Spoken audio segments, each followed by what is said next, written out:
संविधान को पढ़ने के बाद पता ये चलता है कि हिंदुस्तान का कोई समाज ऐसा नहीं है जिसका हिस्सा बाबा साहब अम्बेडकर ने संविधान के अंदर लिखा। मुल्क के वजीर आजम प्रधानमंत्री को एक वोट देने का हक है, तो एक दलित के बेटे को, एक मुसलमान के बेटे को, एक पिछड़े वर्ग के बेटे को, एक स्वामी को, एक मौलवी को, एक संत को भी उतना ही अधिकार एक वोट देने का। राजा जो चुनेगा वो वोट चुनेगा। ये अधिकार किसने दिया? ये बाबा साहब अम्बेडकर जी ने दिया। जो समाज के अच्छे लोग थे वो उठ खड़े हुए और उन्होंने कहा कि हम संविधान के साथ छेड़छाड़ नहीं होने देंगे। आज भी आजादी के बाद जो बाबा साहब भीमराव अम्बेडकर जी ने संविधान लिखा था और संविधान को लिखकर हिंदुस्तान को सौंपा था, उस संविधान के अंदर तमाम समाज के लोगों का ख्याल रखा गया। उसमें किसी समाज को नहीं छोड़ा गया। कोई ये नहीं कह सकता कि हमें उस संविधान के अंदर हिस्सा नहीं दिया। मुसलमानों को भरपूर हिस्सा संविधान के अंदर मिला, दलितों को मिला, अगड़ों को मिला, पिछड़ों को मिला।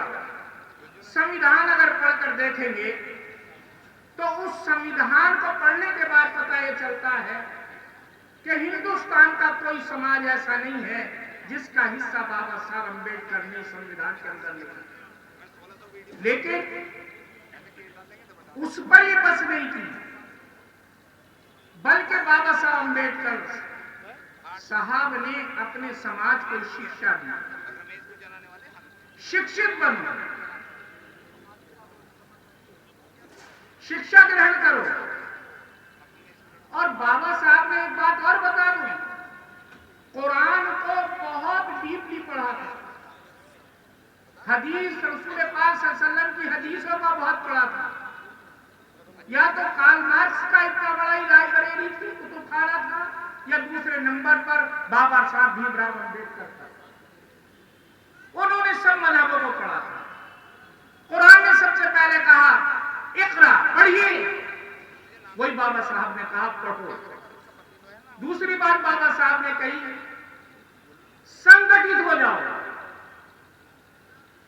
वही नबी करीम सल्लल्लाहु अलैहि वसल्लम दर्श दे के गए थे मुसलमानों को कि तुम्हें एक उम्मत बनाकर गए थे। वही बाबा साहब ने बात कही, संगठित बन जाओ, एक मिल्लत बन जाओ, किसी भी कौम के हो, किसी भी मजहब के मानने वाले हो, लेकिन एक कौम बनकर अपनी जिंदगी गुजारो। तीसरी बात बाबा साहब ने कही थी संघर्ष करो।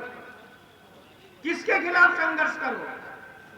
जब अन्याय होने लगे उस वक्त आपको संघर्ष करना पड़ा। आज सबसे बड़ी खुशी की बात यह है कि जिस तरीके से महात्मा बुद्ध ने सिंहासन छोड़कर अन्याय के खिलाफ युद्ध किया था, अन्याय के खिलाफ तपस्या की थी और उन लोगों को उनके हक दिलाए थे, वही काम पहले बाबा साहब ने किया। और ये काम बाबा साहब अम्बेडकर जी ने किया कि अब राजा मां के पेट से पैदा नहीं होगा। अब राजा का बेटा राजा नहीं बनेगा, वजीर का बेटा वजीर नहीं बनेगा, बल्कि अगर मुल्क के वजीर आजम प्रधानमंत्री को एक वोट देने का हक है, तो एक दलित के बेटे को, एक मुसलमान के बेटे को, एक पिछड़े वर्ग के बेटे को, एक स्वामी को, एक मौलवी को, एक संत को भी उतना ही अधिकार एक वोट देने का। राजा जो चुनेगा वो वोट चुनेगा। ये अधिकार किसने दिया? ये बाबा साहब अम्बेडकर जी ने दिया। और ये पूरे हिंदुस्तान के लोगों पर एक बहुत बड़ा एहसान किया कि अब राजा जो है मां के पेट से पैदा नहीं होगा, बल्कि कहीं से पैदा होगा? पैदा होगा तो वोट से पैदा होगा। इसीलिए मेरे भाइयों, इस संविधान के अंदर मेरे दलित समाज के लोगों, बहुजन समाज के लोगों, मुस्लिमों, पिछड़ों, मेरी बात सुन लो। इस संविधान के अंदर छेड़छाड़ करने की कोशिश की तो आज फिर उस ईश्वर ने, उस अल्लाह ने एक बात दिखाई कि एक जज तुम्हारे बीच में अपनी नौकरी से त्याग पत्र देकर इस अन्याय के खिलाफ लड़ाई में खड़ा हो। जिंदाबाद। आज जब इस अन्याय के खिलाफ आवाज उठी तो एक स्वामी आपको इस मंच पर बैठा हुआ नजर आएगा और कहेगा मुझे संविधान बचाना है, मैं संविधान के मिटाने वालों को इसमें फेरबदल करने वालों के साथ नहीं दूंगा।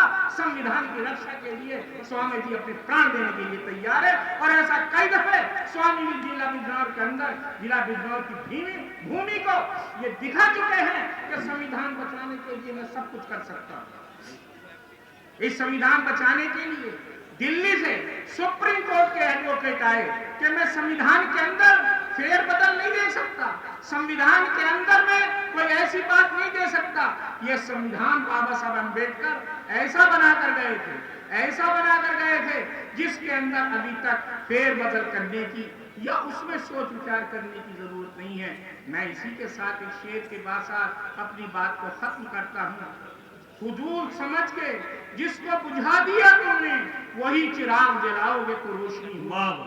नेशनल दस्तक की आपसे गुजारिश है कि अगर इसको बचाना चाहते हैं तो नेशनल दस्तक को सब्सक्राइब करने के लिए रेड कलर के सब्सक्राइब बटन को दबाएं, फिर बेल आइकन की घंटी दबाएं। नेशनल दस्तक को बचाने के लिए बहुत जरूरी है कि हर खबर को शेयर करें, लाइक करें, कमेंट जरूर करें।